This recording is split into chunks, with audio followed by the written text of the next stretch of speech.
Je disais tantôt que la dernière fois, le samedi, je suis passé, je venais des funérailles avec mon épouse. Nous avons vu devant l'église une bâche et il y avait une activité politique. Il était dit que c'est le fils de Didier Bagnon qui était venu ici pour rencontrer la population de ce secteur, de ce quartier. Une association du quartier. Mais regardez très bien. Les gens étaient assis. Il n'y a pas eu de bruit. Il n'y a pas eu de dérangement. Il n'y a pas eu de va-et-vient. Pourquoi est-ce que vous venez dans la présence de Dieu? C'est vous qui êtes toujours dérangé. C'est vous qui êtes toujours dérangé et distrait. C'est vous qui faites toujours des va-et-vient. Donc on se pose la question, est-ce que c'est Dieu qui est venu prier? Dans la vie, il faut être objectif. Quand tu vas quelque part, tu dis je vais faire telle chose, tu restes connecté jusqu'au bout et tu es satisfait, tu retournes à la maison.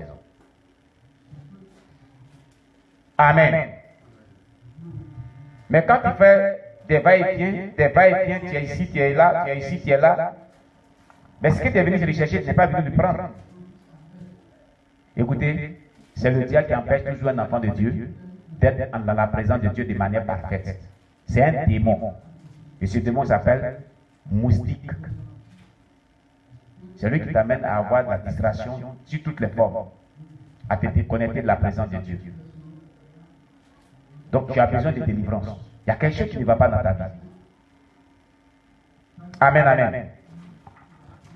Le démon Maria.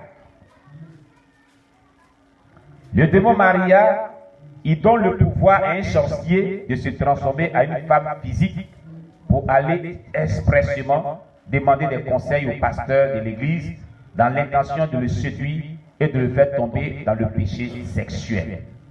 Le démon Maria. Quand vous voyez des pasteurs, on a dit des pasteurs tombés dans un péché sexuel avec une sœur de l'église, ne les en voulez pas souvent. Priez pour eux au contraire.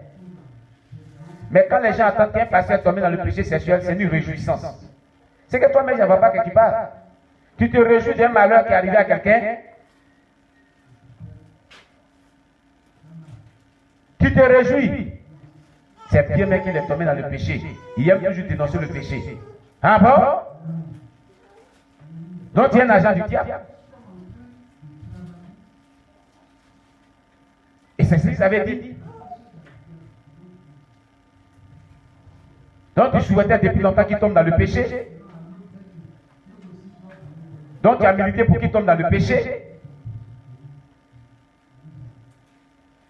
Quand quelqu'un succombe dans un péché, qu'il soit un pasteur ou pas, on ne doit pas en faire un sujet de joie, de causerie. Au contraire, on doit prier pour la personne, pour que la personne se relève. N'avez-vous pas lu dans la Bible que la Bible déclare que le juste tombera 7 fois, mais 7 fois il se relèvera? Ça veut dire que ce n'est pas impossible que quelqu'un tombe dans la foi chrétienne dans un péché quelconque. Mais la Bible déclare que qui ne reste pas tombé à terre, mais qui se relève. On n'est pas indulgent, on n'est pas tendre envers les personnes qui chutent dans la foi, dans le péché. Ce sont des erreurs que nous avons tous commises. Alléluia. Et ce n'est pas bon. C'est le démon Maria qui a envoyé depuis le monde des ténèbres pour faire chuter les hommes de Dieu ou les femmes de Dieu dans le péché sexuel. Il vient sous forme, il prend la forme d'une chrétienne. Parce que si il y a un problème, je veux vraiment vous rencontrer pour un entretien. Et parce que tu sais que vraiment, et quand le démon la parle au travers de la sœur, elle fait yeux tout. Le feu dans tes yeux au nom de Jésus. Alléluia. Oui. Le feu dans les yeux de ce démon. Oui, parce que tu sais que vraiment, mon ami Tano, il ne vit plus. Et il allait, comme certains missionnaires itinérants, il priait, il a prié pour une dame. La dame là, quand la vendrait, Miss Côte d'Ivoire. Elle est belle, et la sirène des eaux vraiment était aussi dans sa vie. Pasteur, elle disait qu'elle avait mal quelque part, il a prié, elle avait une douleur.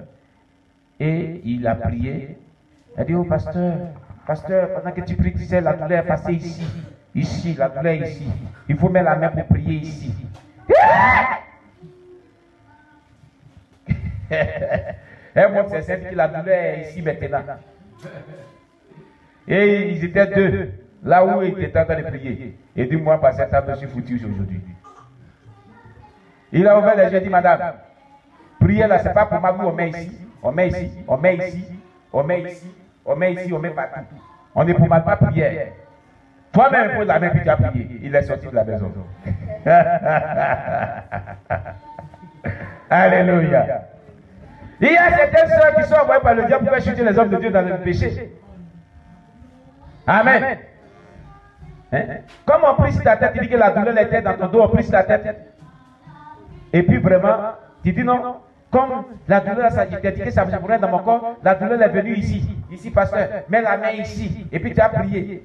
Il dit, moi, pasteur, je me suis foutu, j'ai mis ma main là-bas, j'ai dit, c'est la mort. Alléluia. Il dit, madame, prier, c'est pas pour moi, on met ici, on met ici, on se frotte ici, on se frotte ici, on se frotte ici. Prends ta propre main, vos mains, tu vas prier. Et puis tu vas te délivrer. Et puis il est sorti de la maison de la femme. Alléluia. Oui, le diable, il est ingénieur dans le mal. Un ingénieur, c'est un technicien. Alléluia. Donc, il a toutes les astuces pour séduire et faire tomber dans le péché. Faisons très attention. Amen. Ayons le discernement. Donc, il y a certaines sœurs en Christ et certains frères en Christ qui sont possédés du démon Maria, qui fait chuter les gens dans le péché sexuel. Amen. Il y a le démon Thomas Sankara. Quelqu'un va dire, mais Thomas Sankara, on nous a appris Thomas Sankara à l'école primaire. C'était un démon alors. Oui. Et il y a le frère Paul Adam. Paul Adam qui était un sataniste, un Congolais, qui a parlé aussi du démon Thomas Sankara aussi. Pasteur Oscar avait parlé du démon Thomas Sankara ici aussi, je crois. Et Pasteur Jonas aussi a parlé du démon Thomas Sankara, le même démon Thomas Sankara. La Bible dit que le témoignage de deux personnes est vrai. Alléluia, c'est ce qu'a dit Jésus-Christ. Qu'est-ce qu'il fait ce démon? Il endurcit les cœurs des chrétiens et les conduit au doute en ce qui concerne la parole de Jésus-Christ. C'est le démon de Thomas Sankara qui endurcit les chrétiens pour ne pas se débrouiller, pour les envoyer en enfer. Quand on parle des parures, c'est ce démon-là qui rend les chrétiens incrédules. Quand un pasteur prêche un message, ça les touche, ils refusent ce message. C'est ce démon-là qui t'anime. Alléluia. Il pousse les chrétiens à aller à l'église en retard pour ne pas être à l'heure à la prière d'adoration. Quand il vient toujours en retard, démon Sankara, c'est lui qui te pousse à faire cela. Au départ, tu venais à l'heure, mais arrivé c'est moi, retard. Sankara est là, hein? Thomas Sankara. Il faut commencer à le chasser. C'est lui qui te pousse en retard pour rater la grâce de Dieu. Amen. Donc, tu me regardes bien. Tu me regardes. À partir de aujourd'hui, il faut laisser les retards. Tu as compris? Sankara, il est là pour te manipuler. Thomas Sankara.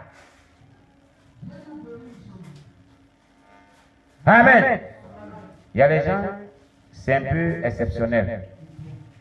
C'est-à-dire qu'ils devaient venir à l'église, mais ils ont eu des cas de force majeure. Ce n'est pas de ça nous parlons. Mais il n'y a rien qui peut t'empêcher de venir à l'heure et puis te laisser tu viens en retard. Ça là, tu es manipulé par le démon Thomas Sankara. Oui, tu es manipulé par le démon Thomas Sankara. Il n'y a rien qui t'amène à être en retard et tu viens en retard. Envoie-moi une nouvelle Bible là-bas. Ils ont les mains là. Amen. C'est dangereux. Regardez, il a été dans plusieurs témoignages que 15 minutes, si votre culte est à 8h30, hein, à 8h15 là, il faut que tu sois au culte. Et les 15 minutes qui précèdent les 8h30 là, tu te mets vraiment en prière, ou bien tu chantes, ou bien tu lis la Bible, ou bien tu demandes à Dieu, tu dis à Dieu, voilà mes besoins, voilà mes besoins. Vous ne connaissez pas un secret, il y a un secret. 15 minutes avant le culte.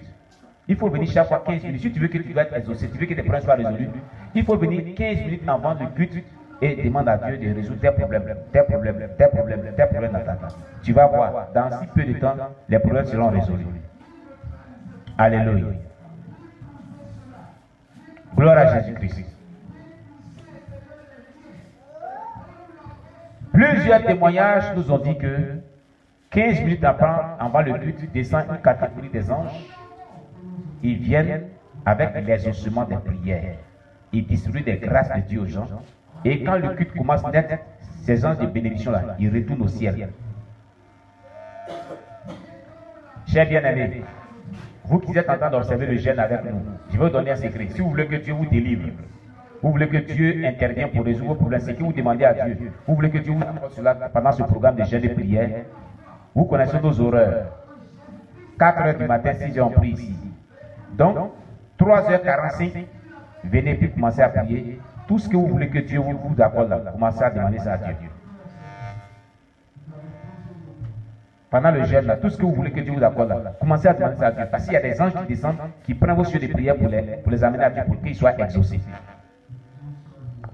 Amen. Deuxième horaire du jeûne de prière, c'est 12h, 14h.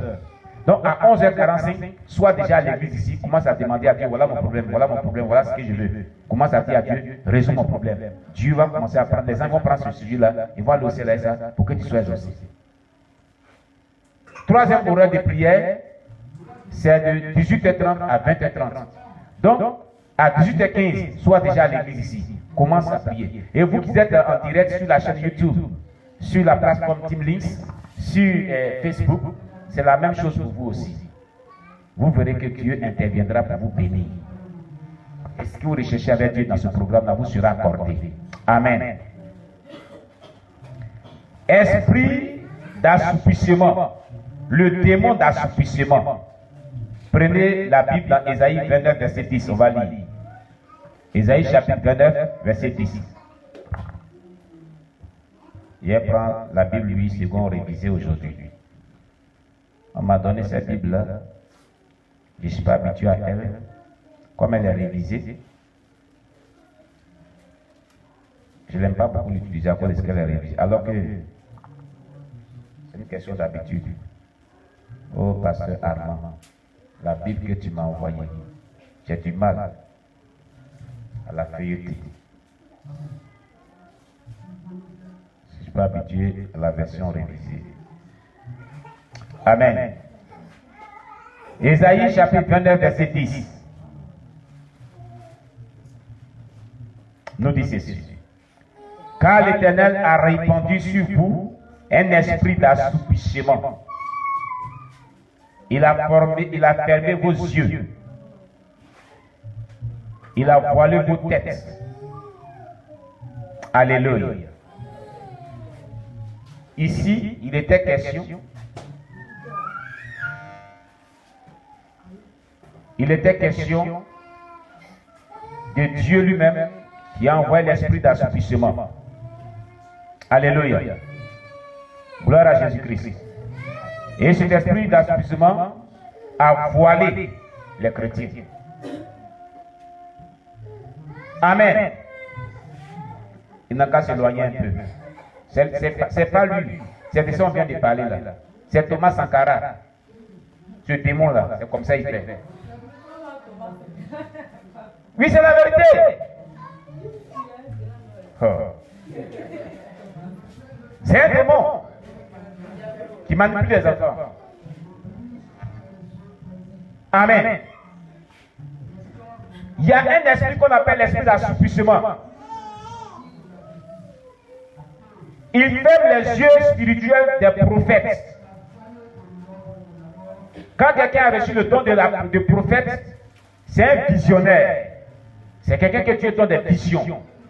Il ferme les yeux spirituels de cette personne pour ne pas qu'il y ait des visions. Donc si vous avez reçu le don de vision et qu'à un certain moment, votre don de vision n'est pas actif dans l'œuvre de Dieu, chassez l'esprit d'assouplissement. Amen. Lorsque les yeux spirituels d'un prophète sont fermés, celui-ci n'a aucune vision en ce qui concerne les choses de l'éternel. Il voit la tête des prophètes. Vous avez vu dans le texte, non? Ils ont mis prophète, n'est-ce pas? Hein? On dit, il a fermé vos yeux, entre parenthèses les prophètes. Il a voilé vos têtes, entre parenthèses les voyants. À l'époque, le prophète, c'est lui qu'on appelait le voyant. Parce que Dieu lui donnait la capacité de voir dans la vie des gens, voir le futur, voir ce qui est passé. C'est ce qui caractérise un prophète en tant que tel. Ça fait partie de ce qui le caractérise. Alléluia. Si les prophètes n'ont plus de vision, n'ont plus de prophétie, n'ont plus de songes à caractère prophétique et visionnaire, ils sont attaqués par l'esprit d'assouplissement. Amen. Il doit prier contre cet esprit d'assouplissement, puis on doit prier pour la délivrance.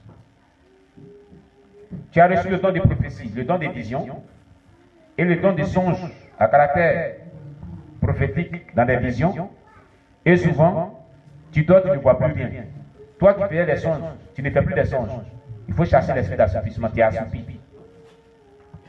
Lorsque la tête d'un prophète est voilée, il ne considère plus sa responsabilité que l'Éternel lui a confiée en ce qui concerne son œuvre. Il pousse les chrétiens à dormir pendant la prédication du pasteur. Cet esprit d'assouplissement-là, quand on prêche, il fait comme cela, comme poulet qui doit à 19 heures.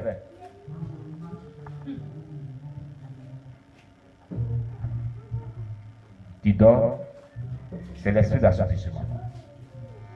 La Bible dit qu'il y a un temps pour chaque chose.